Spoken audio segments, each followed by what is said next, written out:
Hey guys, welcome back to the channel. This is an update on the video that I posted yesterday about me possibly getting kicked out of school for failure to get vaccinated. I'm happy to report that was not the case. Well, technically not. Technically maybe. What happened when I enrolled in school at this university over 3 months ago, I completed all the paperwork, got everything done. I was a last minute transfer, obviously. I didn't get accepted until about 24 hours before classes started. So I had like 1 day to get my classes and get all the stuff done and start classes, which was very, very hectic. I have my personal email address. I have my main school address, email address. There's another email address that I have to the school that all my classes work through. So there's like an administration email. There's a class email that covers all my classes. And so I have 3 email addresses through the school and my phone. Well, I got a phone call last Wednesday at 4:15 in the afternoon, telling me that they needed a complete shot record vaccination history on me by the end of the business day. It was 4:15. Not possible. There's just not enough time, especially when I have to navigate the VA to get something. And if any of you guys out there ever use the VA for healthcare, you know how impossible it is to get anything done in a day, much less 45 minutes. So I let them know. I said, there's no way. I said 72 hours maybe, but it's probably going to be at least a week before I can get that for you. Not a big deal. There was a very brief, very short phone call. The following day, I got to log in to my classes to do an exam review because I had 2 exams yesterday.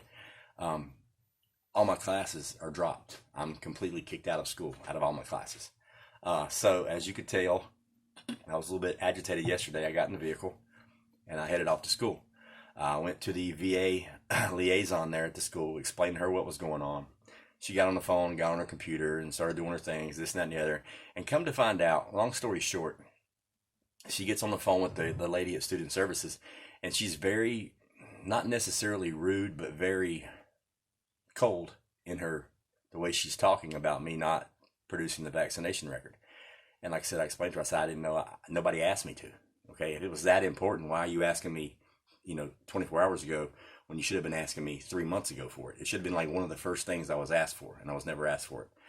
Apparently there was confusion. I don't live on campus, and on-campus students all have to register for this health portal, and all their vaccinations are done through there, and all their health stuff is done through there. But me not living on campus, I'm not required to, but there's a catch. Since I am over 6 credit hours in person, I am required to do it. But nobody let me know that. Well, here's where it gets interesting. As all of you know, about 4 weeks ago, about a month ago, I was exposed to the virus. So I had to self-quarantine for 2 weeks. I contacted the people at the Student Services, because you have to let them know you're doing the quarantine thing. I let them know what was going on. Everything was copacetic. They asked me, have I been vaccinated for the COVID-19? I said, no, I have not. I won't go into detail the words and the judgment that was passed. But no, I said, no, I have not, for 2 reasons. Number one, I just don't want to do something that somebody tells me that I have to do. Number 2, I am at high risk for blood clots because I have very thick blood. My blood, when I cut myself, I don't bleed. I mean, it bleeds for a minute and it just stops. I'm at very high risk for blood clots. I said so, and that is a side effect of the vaccine. So no, I don't want to, do it all willy-nilly. So she goes into the whole spiel. Well, we've been emailing you for X amount of weeks, and we've sent 7 emails. You haven't responded. I'm like, lady, you haven't sent me not one single email. I don't have one email from you about this shot record, or I would have produced it. I'm not hiding anything from you. So she pulls up the screen, and it's this health net thing that I don't know I'm supposed to be a part of. And she's sending all the emails to there. And I'm like, hang on. If this thing is so friggin' important, why are you sending it on this secondary email? Why aren't you sending it to my main email or my personal email or my class email or calling me on my phone? You're just sending 7 consecutive emails to this one email address that I've never responded to, which should make you think that I don't even know it's there. So then I got to looking at the dates that these emails were sent. The very first email was sent, take a guess, 48 hours or less than 48 hours after I informed them that I had not been vaccinated for the COVID-19 and I was going into quarantine. That's when the email started. Coincidence? I don't know. You make your judgment call. Long story short, I brought that up to her, how that was a really weird coincidence, how the email started then, but I've been enrolled in school for 3 months, not 3 weeks, since this is a big major deal to them. Long story short, there was a lot of backtracking, a lot of, well, it must have just been a miscommunication. Can you get us your vaccine records, within the next 2 weeks? I'm like, absolutely. I'll get to working on that first thing Monday morning. And I was immediately reinstated into all my classes. They gave me back full access. So the 2 exams that I missed yesterday, I'm taking one this afternoon at 3 o'clock. And the other one is either Sunday night or Monday. I can't remember which. Yeah, Sunday night or Monday. So everything's squared away with that. It wasn't, I wasn't being picked on for not getting the jab. I can't say that. Even though it kind of felt that way at first, that wasn't what it was. It was a lack of communication between a very unorganized system of management at this Institute of Higher Learning. I mean, common sense, people. There's no reason for me as a student to have 4 separate emails to communicate with people at the school. I only need one. But that's what happened. No big deal. It's all good. I'm back in school. Everything's copacetic, as they say. But I just wanted to give you guys an update and apologize for not going live last night. For some reason, I got to feeling really rough yesterday, like completely drained, and I'm like, I feel like crap. So I decided to just kind of get some rest. I don't know if it was all the mental stuff with this thing going on for the last, 24 or 48 hours.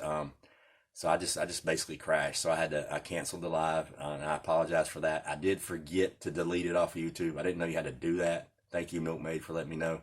I just canceled it on StreamYard, but apparently after you've set it up and you delete it off StreamYard, you still got to go to YouTube and delete it there. I didn't know that. I apologize for all you guys that showed up in the chat and were waiting on me. But I do apologize. If I ever have to do that again, now I know. I will be doing a live stream on this channel.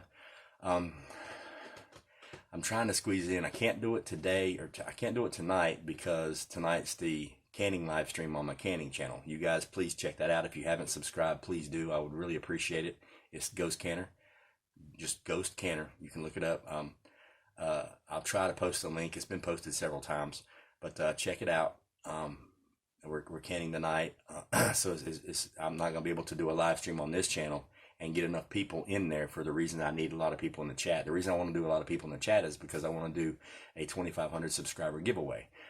So what I may do is try to go live Sunday. And I know there's football. I don't really follow it after they sold out.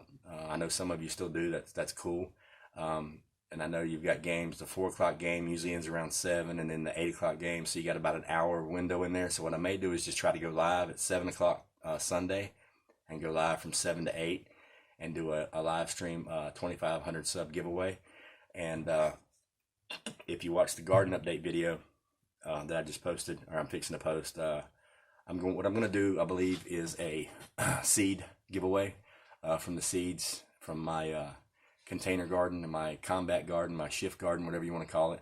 I've got seeds from bell peppers, cayenne peppers, banana peppers, the okra, the tomatoes.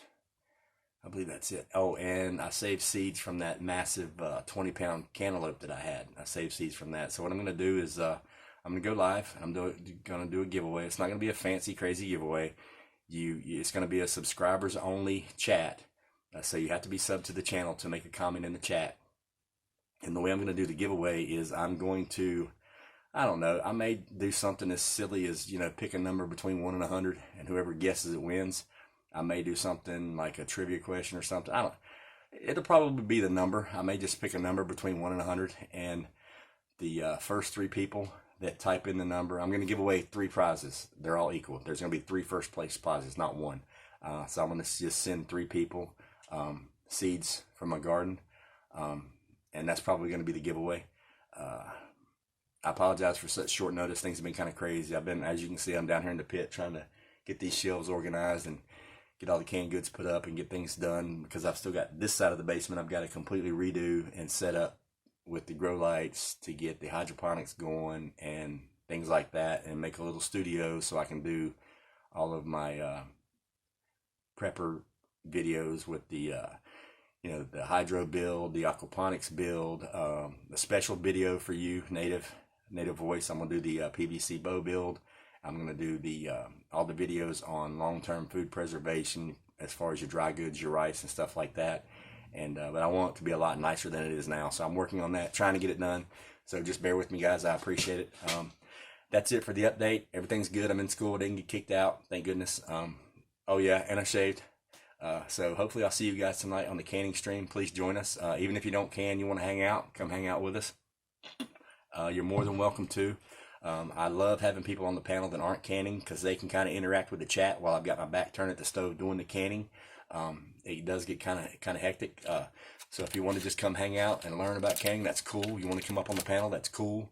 What I do ask is the canning channel is strictly canning, and food preservation. It's not politics, it's not religion, it's not rabbit holes, it's not conspiracy theories, it's just talking about canning. So as long as you can keep it between the lines, you are more than welcome to come hang out with us. I would really appreciate it. And we can get crazy on this channel, but on the canning channel, I want to focus mainly on the food. I don't want the message to get lost.